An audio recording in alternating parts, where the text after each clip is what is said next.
11 वाजता 12 वाजता बोला. सर, मयूर शिंदे यांचा भाजपने मला माहिती नाही. अरे किती किरकोळ प्रश्न विचारता रे तुम्ही. तो काय दाऊद इब्राहिम आहे का? काय विचारता? राऊत साहेब, कौटुंबिक मनोमिलन झालं, आता राजकीय युतीची अधिकृत घोषणा होते. आजचा मुहूर्त आहे.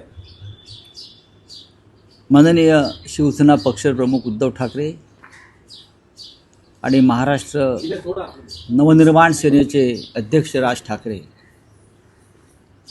हे आत्ता 11:30 वाजता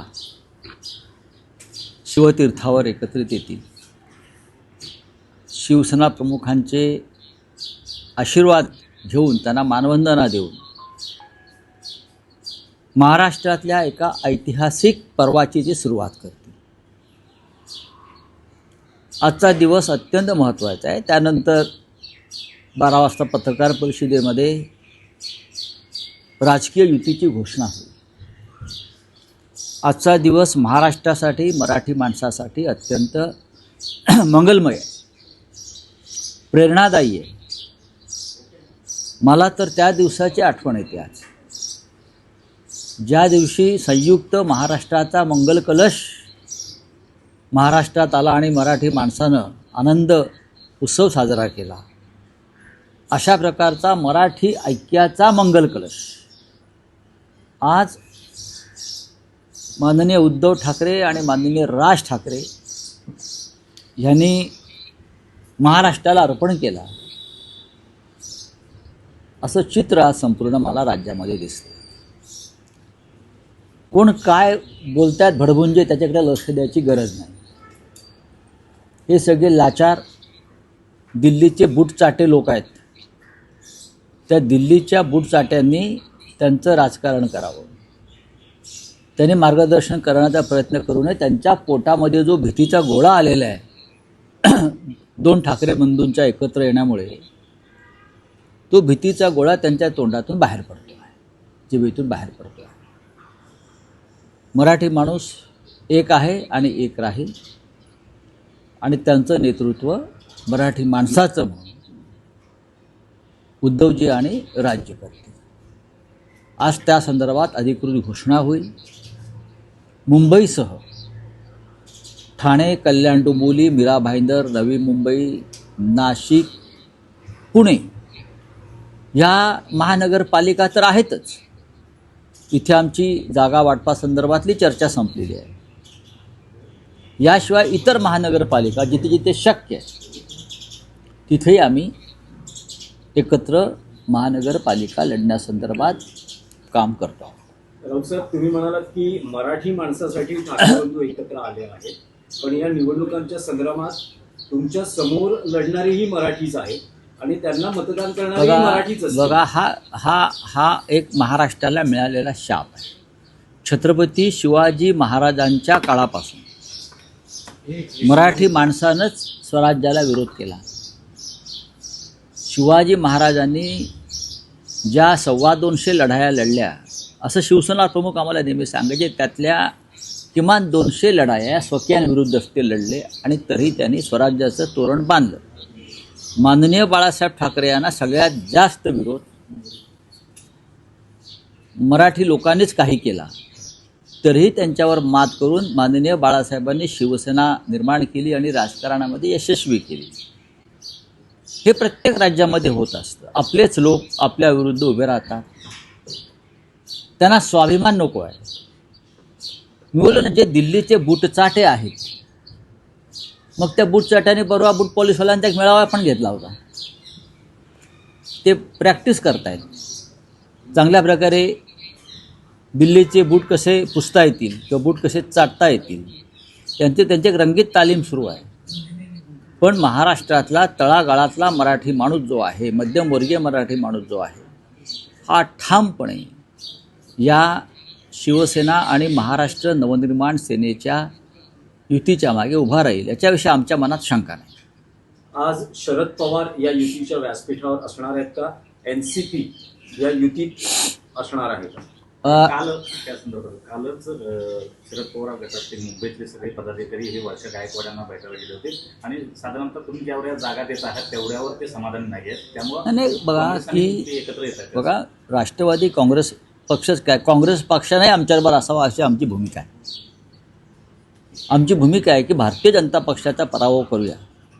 मुंबईचा बिहारची निवडणुकीचा निकाल लागू नये, तो आम्ही लागू देणार नाही. राष्ट्रवादी काँग्रेसला जयंतराव पाटील, सुप्रियाताई सुळे, स्वतः शरद पवार याच्यामध्ये लक्ष घालत आहेत. युतीमध्ये किंवा आघाडीमध्ये प्रत्येकाच्या मनासारखं होत नाही. काही ठिकाणी त्याग करावा लागतो आणि माणसांच्या प्रेमात न पडता जागा वाटप करायचं असतं.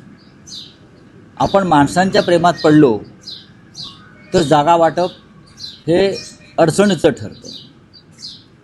जिंकेल त्याची जागा मेरिटवर, गुणवत्तेवर, हे आमचं धोरण आहे आणि ते आम्ही शिवसेना आणि महाराष्ट्र नवनिर्माण सेनेमध्ये सुद्धा आम्ही ते धोरण राबवलं. त्याच्यामुळे राष्ट्रवादी काँग्रेस असेल हे आमचेच सहकारी आहेत. काही ठिकाणी काँग्रेस मुंबईच्या बाहेर आहे, तर आम्ही हे धोरण ठेवू की गुणवत्तेच्या आधारावर, मेरिटवर जागा वाटप व्हावं. राऊतसाहेब, गेल्या साधारण 15 वर्षात मुंबईतलं मतांचं समीकरण बदललेलं आहे. जसं मराठी भाषिक मतं महत्त्वाची आहेत तशी परप्रांतीय ही मतं निर्णायक ठरताना आपल्याला दिसतात. हे पाहता मुंबईत काही होर्डिंग्स लागली आहेत काल रात्री, उत्तर भारतीय बटोगे तो पिटोगे. हे भारतीय जनता पक्षाचं आणि शिंदे गटाचं काम आहे. उत्तर भारतीयांना, हिंदी भाषिकांना अस्वस्थ करण्याचं. त्यांना कोणीही मारलेलं नाही उत्तर भारतीयांना. आणि कोणी जे मुंबईचे नागरिक म्हणून इथे उपस्थित आहेत किंवा इथे राहत आहेत, मुंबईचे नागरिक म्हणून, मुंबईकर म्हणून, मी मुंबईकरचा नारा माननीय उद्धव साहेबांनी दिला होता ना. पण जो मराठी माणसाच्या एकजुटीमुळे जो पोटात काही लोकांच्या भीतीचा गोळा आलेला आहे, ते अशा प्रकारचं दुहीचं राजकारण करत आहेत. मला एक तरी उदाहरण दाखवावं पोस्टर लावणाऱ्यांनी की शिवसेनेनं कोणाला इथे विनाकारण मारलाय, हल्ला केलाय. अनेकदा उत्तर प्रदेश आणि बिहारमध्ये मराठी लोकांवरती हल्ले झालेले आहेत. तुम्हाला माहीत असेल तर सांगतो मी. कर्नाटकामध्ये सीमा भागामध्ये आमच्या लोकांवरती हल्ले होतात, त्याच्यावरती कोणाला दुःख नाही. केलं आहे का? एकनाथ शिंदेने साधा निषेध तरी केला आहे का? बेळगावामध्ये गेल्या 2 वर्षामध्ये मराठी माणसांवर 212 निर्गुण हल्ले झालेले आहेत. माझ्या आकडे आहेत. तुरुंगात टाकले लोकांना मराठीचा झेंडा फडकवला म्हणून. काय सांगतात शिंदे आणि भारतीय जनता पक्ष?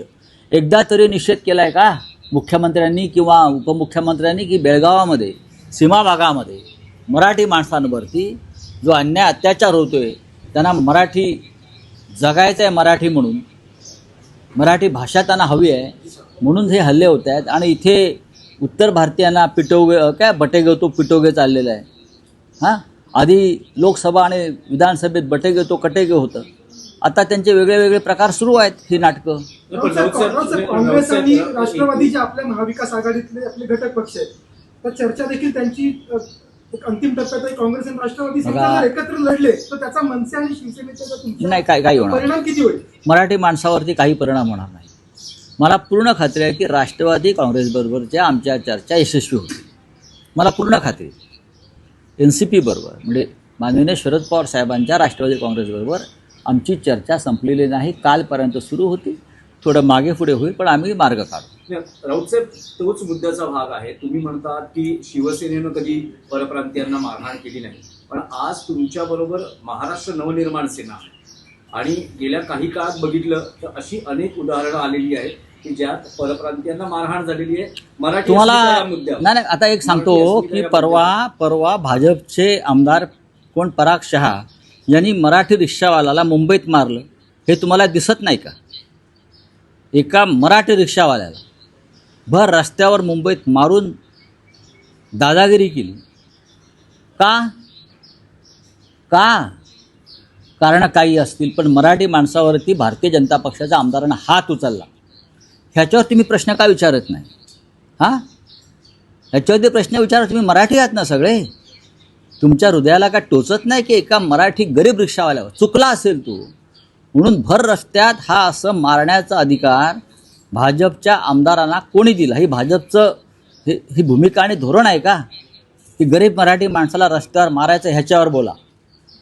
पण तुम्हाला असं वाटत नाही का की मराठी भाषिक, तुमचा जो दावा आहे की ठाकरे बंधू एकत्र आल्यानं मराठी भाषिक तुम्हाला भरभरून मतदान नक्की करतील. देतील. पण परप्रांतीय विशेषतः तेही आम्हाला, मतदार, हे मी तुमचं- परप्रांतीय वगैरे शब्द वापरत नाही. मी मुंबईकर म्हणतो.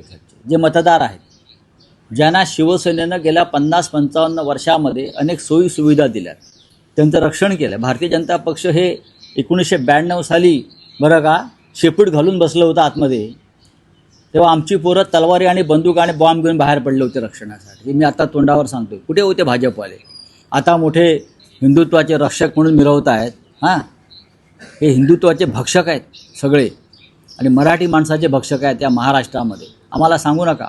राऊत पण साहेब, काँग्रेस नवनीत तुमच्या राणा बरोबर, म्हणतात की काँग्रेस नवनीत तुमच्या राणा- बरोबर अरे नसल्यानं- सोड, कोण नवनीत राणा? तीन सोड रे. चार मुलं- अरे सोड रे. मला घाला असं वाटतं. हा, मग हाल तू म्हणावं. काँग्रेस तुमच्या बरोबर नसल्यानं तुम्हाला महापालिका निवडणुकीत त्याचा फटका बसेल असं वाटत नाही, कारण हे मतांमध्ये फाटाफूट होऊ शकते, विशेषतः समविचारी पक्ष म्हणून. म्हणजे मुस्लिम मतं कदाचित तुमच्यापासून दुरावली जाऊ शकतात, परप्रांतीय मतं तुमच्यापासून दुरावली जाऊ शकतात. तर याची त्याचा चि- फटका, नाही, याची- काँग्रेस नसण्याचा फटका, ह्याची चिंता तुम्ही का करताय? चिंता नाही, अजिबात चिंता करू नका. मुद्दा आहे. हा विषय मराठी माणसाच्या अस्मितेचा, स्वाभिमानाचा आणि न्याय हक्काचा आहे. शिवसेनेनं सातत्यानं काँग्रेस विरुद्ध सुद्धा निवडणुका लढवलेल्या आहेत आणि भाजप विरुद्ध सुद्धा लढवलं, आणि तरी आम्ही मुंबई महापालिकेत भगवा झेंडा फडकवला. एवढंच मी तुम्हाला सांगतो. काँग्रेसनं त्यांचा एक मार्ग स्वीकारलेला आहे. आम्ही त्यांना अनेकदा नम्र विनंती केली, त्यांनी स्वीकारलेली नाही. पाहू आता. पण पुण्यात दोन पवार, शरद पवार, अजित पवार एकत्र येतात. 26 डिसेंबरला त्याची अधिकृत घोषणा होते. तुमचं बघा, मत काय? कालही तुम्ही मत व्यक्त केलं होतं. माझं मत असं आहे की देवेंद्र फडणवीस आणि त्यांच्या पक्षाची लढाई ही अनेक ठिकाणी शरद पवार यांच्या काँग्रेस पक्षाबरोबर झालेली आहे. करेक्ट? अशा वेळेला भारतीय जनता पक्षाची भूमिका काय आहे? अजित पवार त्यांच्या आघाडीत आहेत ना, त्यांनी काँग्रेस पक्ष, भारतीय जनता पक्षाने त्यांची भूमिका स्पष्ट केली पाहिजे. महायुतीतला माणूस महाविकास आघाडीत सुद्धा 2 दगडावरती पाय ठेवतो. बाकी आमचं काय ते आम्ही बघू, पण अजित पवारांचा पक्ष एकाच वेळेला महायुतीत आणि महाविकास आघाडीत, हे त्रांगडं काय आहे? ह्याच्यावरती भाजपचे अध्यक्ष रवींद्र चव्हाण, राज्याचे मुख्यमंत्री देवेंद्र फडणवीस यांनी भूमिका स्पष्ट केली पाहिजे, संभ्रम दूर केला पाहिजे. आजची घोषणा होणार आहे, त्यामध्ये जागा वाटपाचा फॉर्म्युला डिक्लेअर केला जाणार आहे. नक्की. कशा पद्धतीनं, नक्की. कोण किती जागा लढणार मग ते आता डिक्लेअर होईल ना, मी कशाला इथे सांगू? तिथे सांगतील ना. हो, सांगतील ना. तिथे आज एकत्र आहेत, एकत्र बसतील, त्यांना प्रश्न विचारा, ते उत्तर देतील. राऊतसाहेब, महाविकास आघाडीची स्थापना होताना एक कॉमन मिनिमम प्रोग्राम तयार केला गेला होता. तोही महाराष्ट्राच्या राजकारणातला वेगळा प्रयोग होता. हाही एक वेगळा प्रयोग मग होता. तुम्हाला अशा वेळेस ठाकरे बंधूंचा युतीची घोषणा होत असताना काही अजेंडा ठरलेला आहे का, किंवा काही कॉमन मिनिमम प्रोग्राम ठरलेला आहे? वचननामा तुमच्या मुंबई मराठी माणसाची त्याच्यापेक्षा वेगळा वचननामा असू शकत नाही. मुंबईची जी लूट सुरू आहे, भाजप, मिंदे गट यांच्या माध्यमातून, अडाणीच्या हस्ते, पवित्र हस्ते त्यांच्या जी मुंबईची लूट सुरू आहे, हा अजेंडा असू शकत नाही का? ही थांबवणं आहे. मुंबईवरती मराठी माणसाचा पहिला हक्क आहे की मुंबई मराठी माणसाची आहे, हा अजेंडा असू शकत. ह्या अजेंडावरच आहे मी आतापर्यंत निवडणुका लढलो ना, बाळासाहेबांच्या काळापासून. बाकी अनेक कामं आम्ही केली आहेत महानगरपालिकेच्या माध्यमातून. त्याचं प्रेझेंटेशन आदित्य ठाकरे यांनी जे दाखवलं आहे ते तुम्ही पाहिलं असेल. अजेंडा काय आहे तो? कोस्टल रोडचं श्रेय कोणी घेऊ द्या, पण कोस्टल रोडची पायाभरणी कोणी केली? इतका मोठा जो आहे सागरी महामार्ग, शिवसेना पक्षप्रमुखांनी केलेली आहे. मुंबईमध्ये अनेक नवे नवे प्रकल्प त्यांनी निर्माण केले. हा अजेंडा आहेच. आणि सगळ्यात मोठा अजेंडा म्हणजे मुंबई मराठी माणसाची. चला, धन्यवाद. हिंदी बोलिए, हिंदी बोलिए. कटेंगे या बटेंगे, इस जगह बैनर लगा हुआ है तो बात के लिए किस तरह देखते हो आप सर? क्या बैनर लगाया है? कटेंगे तो बटेंगे, किसकी कटेंगे? किसकी कटेंगे? कटोगे तो पिटोगे. ये भारतीय जनता पार्टी और शिंदे की हमेशा की राजनीति है. लोगों को बांटो, लोगों को डराओ, धमकाओ, उनके मन में डर पैदा करो. पूरे देश में अभी कलकत्ता में भी यही चल रहा है उनका. यहाँ जो चल रहा है वो कलकत्ता में, पश्चिम बंगाल में यही चल रहा है. जहाँ जहाँ चुनाव होते हैं वहाँ एक कटेंगे, बटेंगे, पिटोगे. उनके आगे कुछ नहीं है. उनके पास क्या एजेंडा है? मुंबई में कोई किसी को बटेंगे नहीं, ना पिटेंगे. ये भारतीय जनता पार्टी के गुंडे ही बेश बदल कर लोगों को पिटते हैं और हम पर नाम डालते हैं. ये आप धंधा बंद करो. मुंबई की लड़ाई है. मुंबई महाराष्ट्र की राजधानी है. मुंबई पर पहला अधिकार मराठी मानुस का रहेगा. हम हमारे जो हक है उसके लिए लड़ रहे हैं और जहाँ जहाँ ऐसी नौबत आती है वहाँ लड़ना चाहिए. चाहे कलकत्ता हो, चाहे बेंगलोर हो, हाँ, चाहे लखनऊ हो, वहाँ के स्थानिक भूमिपुत्रों का अधिकार उस शहर पर सबसे पहला होता है. चाहे अमृतसर हो, चाहे तेलंगाना, हैदराबाद हो. हम जाकर हैदराबाद में हमारे हक नहीं मांग रहे, लखनऊ जाकर या पटना जाकर हमारे हक नहीं मांग रहे. हम मुंबई में बैठकर हमारे हक की लड़ाई लड़ रही है. तो उसमें बीजेपी को क्या तकलीफ है? क्या तकलीफ है? हम जो मुंबई की, महाराष्ट्र की आप जो लूट कर रहे हो, हम उसको रोकने की कोशिश करें. तो क्या है, बटेंगे, पिटेंगे, हाँ, और हम दिल्ली के बूट चाटेंगे, यही है ना? चलो, थैंक यू.